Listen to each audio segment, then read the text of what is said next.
Aku, sebagaimana kalian tahu, diangkat sebagai gubernur kalian. Aku masuk ke negeri kalian dengan seperti ini. Artinya, aku membawa badan dan naik unta dengan perlengkapan satu unta itu. Apabila aku nanti suatu ketika selesai masa tugasku di Yaman ini, dan aku keluar dari Yaman, tidak lagi menjabat di Yaman, dengan membawa lebih dari yang kubawa ketika masuk ini, fa inni sarik, maka ketahuilah aku mencuri. Umar bin Abdul Aziz itu ketika dia diangkat menjadi khalifah, salah satu perhatian terbesarnya adalah melucuti wewenang dan kekuasaan pejabat yang berlebih, dan kemudian dengan itu mereka melakukan kezaliman terhadap rakyat dan meminta gubernur-gubernur yang diangkat untuk mengadili, untuk menghukum pejabat-pejabat itu dan mengembalikan hak rakyat yang dirampas.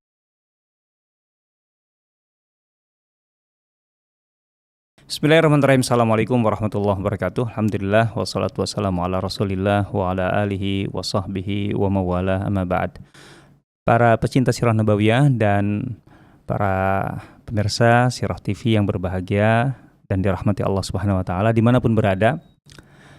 Dalam sesi sirah dan kisah ini saya jarang sekali mengangkat kisah ya. Artinya secara spesifik, terutama tentang sosok-sosok tertentu yang sebenarnya sangat banyak sekali dalam sejarah kita, dan tidak terbatas pada generasi sahabat Nabi. Salah satunya yang ingin saya angkat, saya tertarik untuk berbagi dengan semuanya adalah sosok Urwah bin Muhammad bin Atiyah As-Sa'di. Nama ini barangkali secara umum tidak familiar, dan barangkali ada sebagian orang yang baru mendengar nama Urwah bin Muhammad bin Atiyah As-Sa'di ini. Memang juga perlu diketahui bahwa sebenarnya buku-buku sejarah kita tidak mencatat segalanya, itu juga gitu ya. Dan bukan berarti yang tidak tercatat itu sosok-sosok yang tidak penting gitu ya. Banyak mutiara yang terselip sebenarnya, seperti sosok ini, Urwah bin Muhammad bin Atiyah.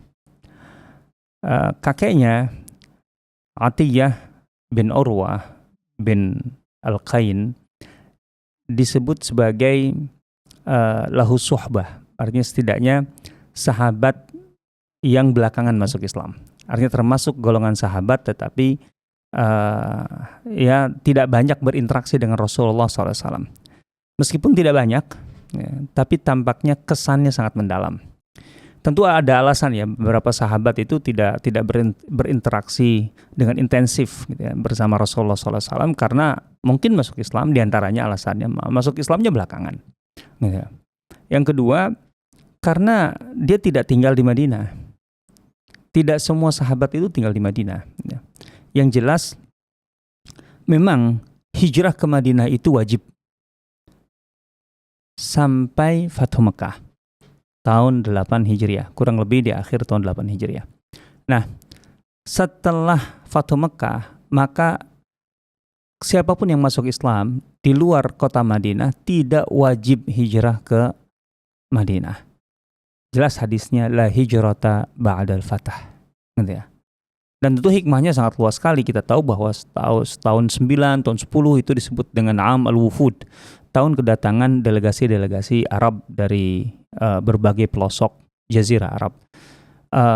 Dan dengan mereka tidak wajib berhijrah, berarti kan mereka kembali ke negeri masing-masing untuk menyebarkan dan memperkuat Islam di kabilah masing-masing.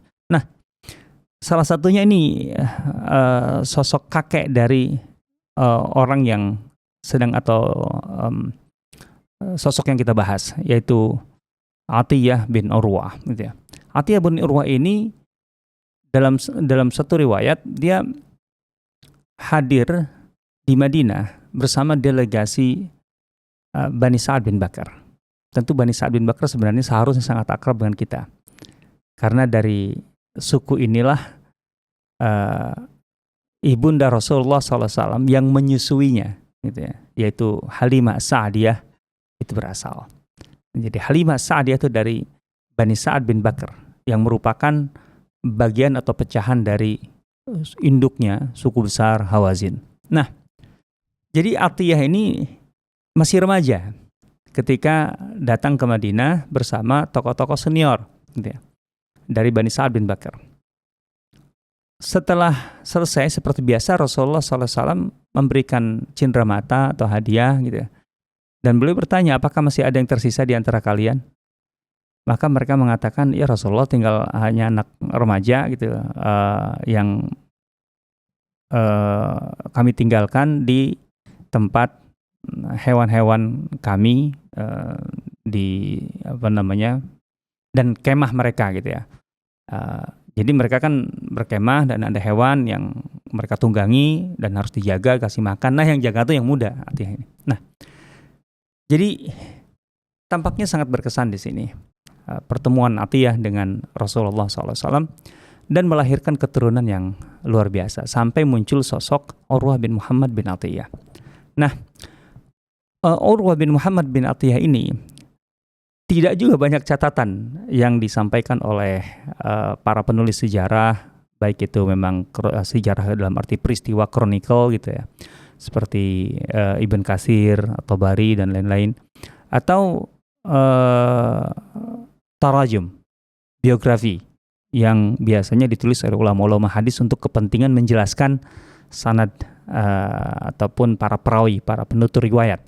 Nah, di antaranya disampaikan oleh Al-Mizzi, oleh Abu Naim Al-Asbahani, kemudian juga oleh Ibnu Hajar Al-Asqalani, kemudian Al-Zahabi, seputar sosok ini, tapi juga semuanya sedikit-sedikit.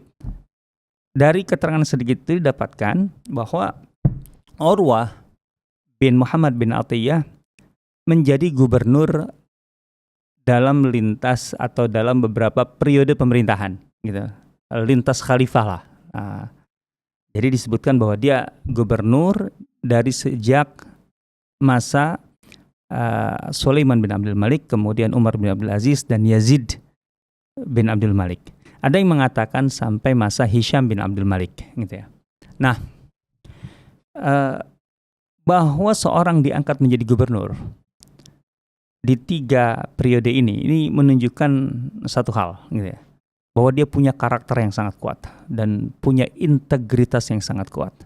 Mengapa? Nah, kita harus tahu konteksnya, latar belakang khalifah yang hidup atau katakanlah yang mengangkat sosok ini, Urwah bin Muhammad bin Atiyah. Sulaiman bin Abdul Malik bin Marwan memimpin, dalam arti diangkat jadi khalifah pada tahun 96, menggantikan kakaknya Walid bin Abdul Malik. Nah, dan secara umum para ahli sejarah dan para ulama kita menganggap bahwa masa Sulaiman bin Abdul Malik yang walaupun hanya sebentar, sekitar 3 tahun saja menjadi khalifah, tapi itu masa penting, masa upaya awal islah atau perbaikan-perbaikan dari kekeliruan-kekeliruan yang dilakukan oleh pemimpin Bani Umayyah sebelumnya. Ya tentu saja sebelumnya seperti Walid bin Abdul Malik, kemudian ayahnya Abdul Malik bin Marwan, dan kemudian kakeknya gitu, Marwan bin Hakam gitu. Jadi kurang lebih ada kondisi yang tidak ideal, ada penyimpangan-penyimpangan sepanjang masa itu gitu ya. Ya sejak akhir masa Muawiyah bin Abi Sufyan, kemudian Yazid bin Muawiyah dan seterusnya sampai ke Walid bin Abdul Malik. Di mana kemudian kemunculan Sulaiman itu adalah awal dari upaya perbaikan-perbaikan itu gitu lah. Nah, sehingga itu ditandai diantaranya dengan pengangkatan gubernur-gubernur yang berbeda gitu ya dari sebelumnya. Ya ada nama-nama seperti Hajjaj bin Yusuf As-Saqafi sebagai gubernur di zaman Abdul Malik bin Marwan dan kemudian Walid bin Abdul Malik, yang kemudian dan semisalnya yang kemudian tidak lagi dipakai selain meninggal ya, kemudian tidak lagi dipakai oleh Sulaiman bin Abdul Malik, dan muncullah generasi baru, di antaranya adalah Urwah bin Muhammad bin Atiyah. Nah, sehingga ketika kemudian Sulaiman meninggal dan muncullah kepentas ya Abdul Aziz,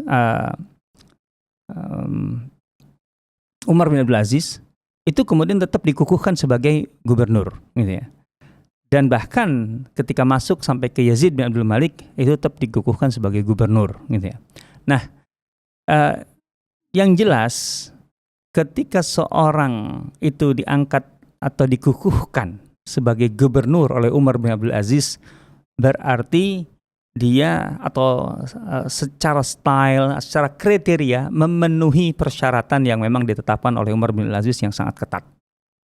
Dan sangat mungkin bahwa Urwah bin Muhammad ini di antara gubernur yang direkomendasikan oleh Umar bin Abdul Aziz kepada Sulaiman bin Abdul Malik, gitu ya. Karena memang Umar bin Abdul Aziz menjadi penasehat utama bersama Roja bin Haywah, gitu ya, bagi Sulaiman bin Abdul Malik. Nah, di antara yang menonjol dari sosok Urwah bin Muhammad bahwa dia ini seorang yang punya sifat hilm, tidak gampang marah, tidak emosian lah gitu ya. Terus ya penyabar lah dalam menghadapi ya segala kondisi atau situasi masyarakatnya gitu ya. Ketika dia diangkat, diputuskan oleh Sulaiman bin Malik menjadi gubernur Yaman, ayahnya menasehati. Nah ini dia. Ayahnya menasehati, kata ayahnya, "Nak, apabila kamu marah sebagai seorang gubernur, pejabat tinggi, maka angkatlah kepalamu, lihatlah ke langit." Gitu ya. Dan tundukkan kepalamu, lihatlah bumi, gitu ya. Dan ingatlah gitu, bahwa langit dan bumi gitu, ada pemiliknya, yaitu Allah. Agungkanlah pemilik langit dan bumi yang jauh lebih besar dari dirimu, supaya engkau bisa meredam marahmu.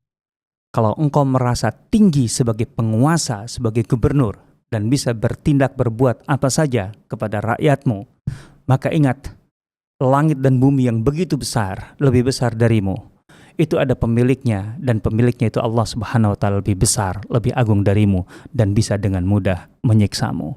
Nah, itu maksud pesan tuh di situ. Gitu ya. Nah, jadi ini kan menarik ya, yang saya katakan dari sejak ayahnya kemudian sampai kakeknya gitu ya.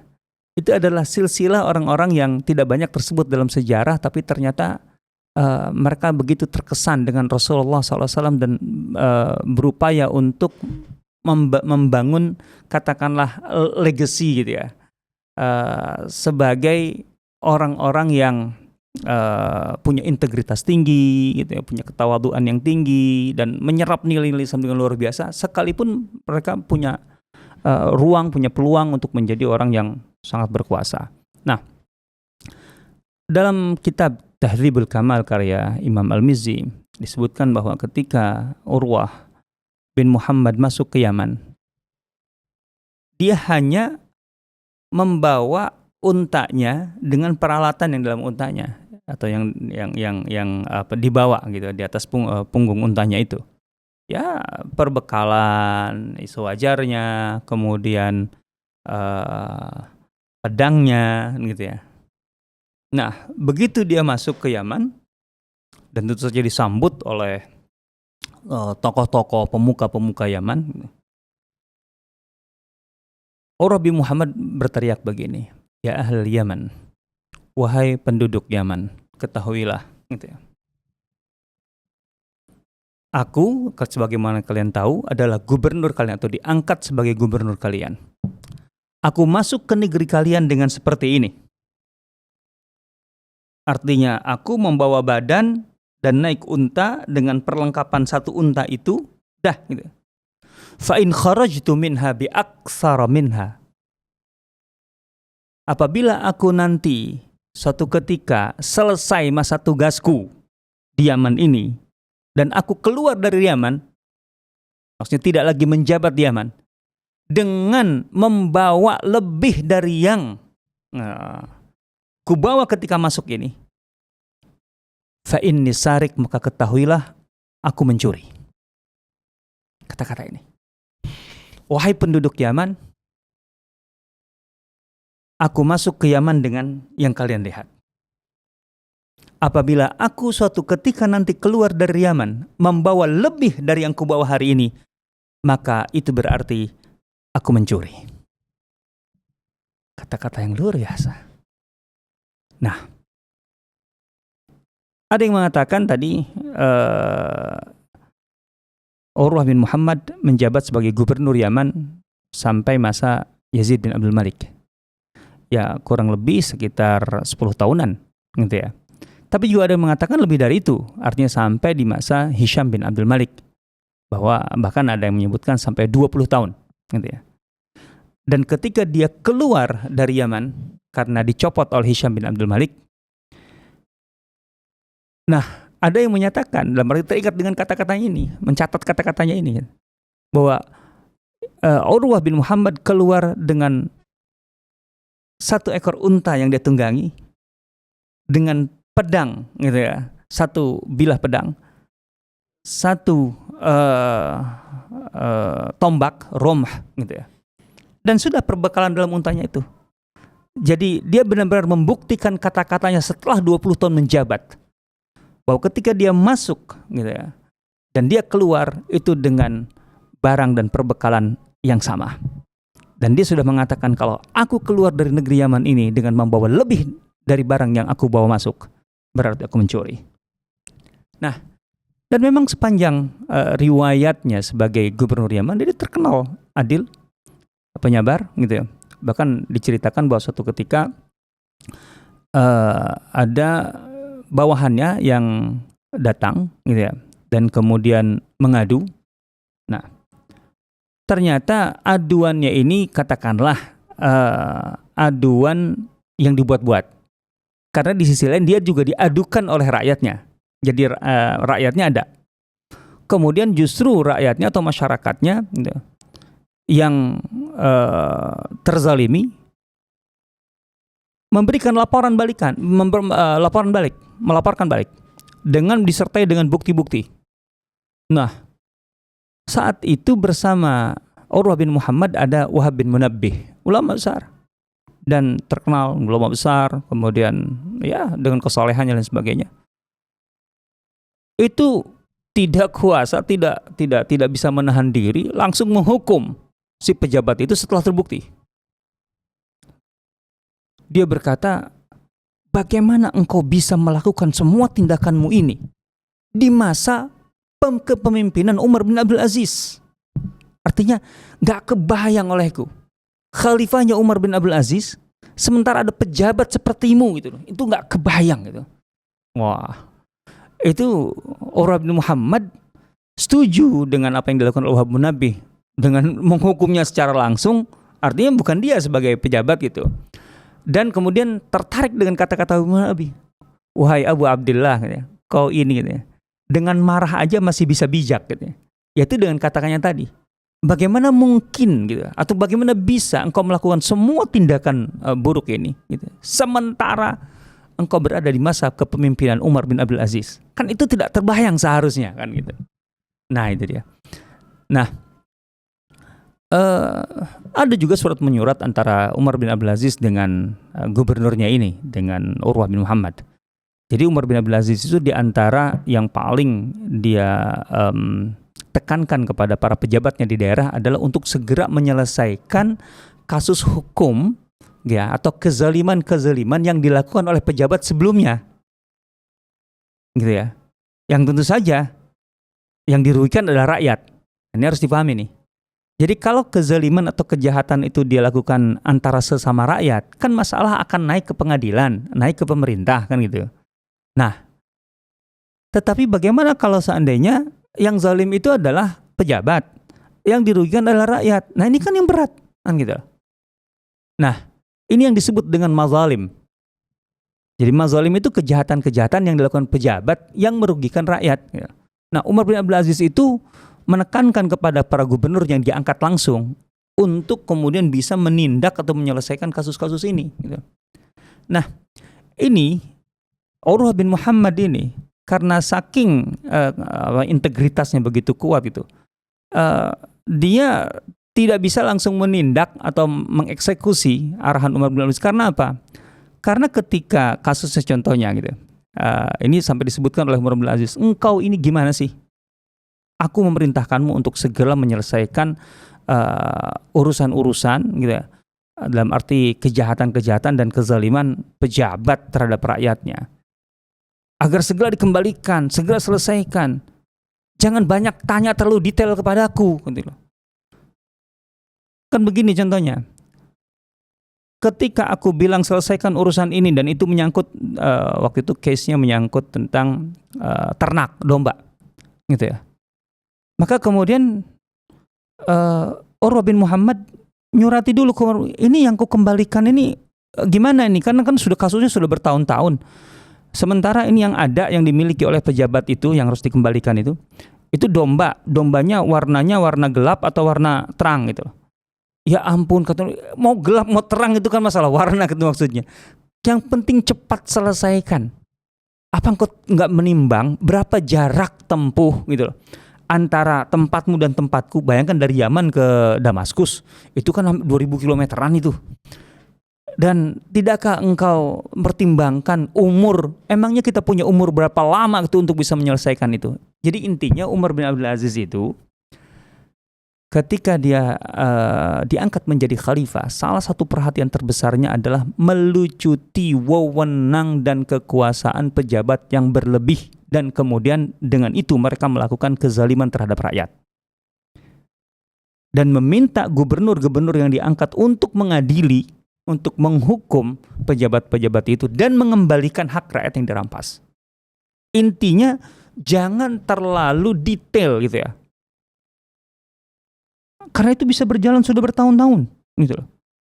Jangan terlalu detail. Yang penting kurang lebih adil aja gitu ya.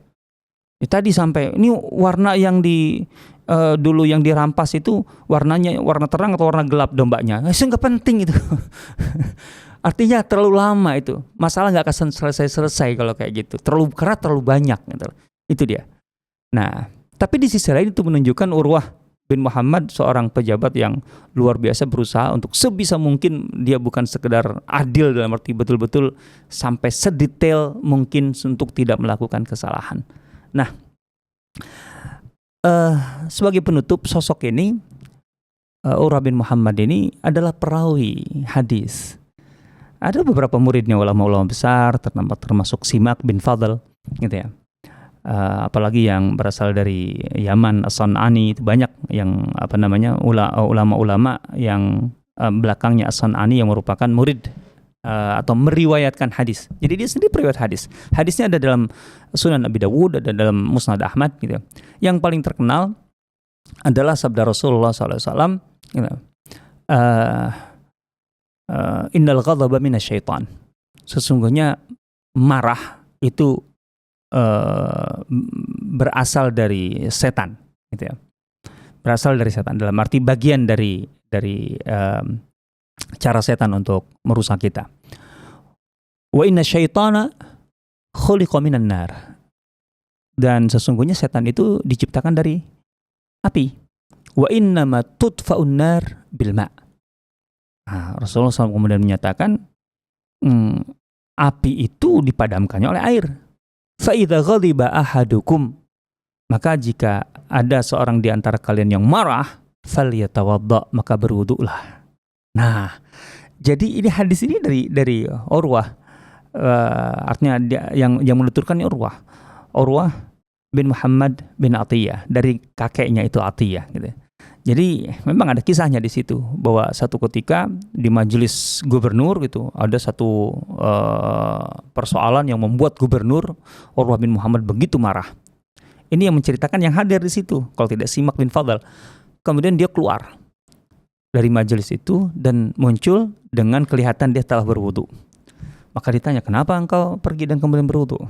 Karena aku menerima periwayatan ini dari ayahku, dari kakekku, dari Atiyah bin Urwah itu, bahwa Rasulullah SAW bersabda tadi bahwa sesungguhnya marah itu dari setan, dan setan itu tercipta dari api.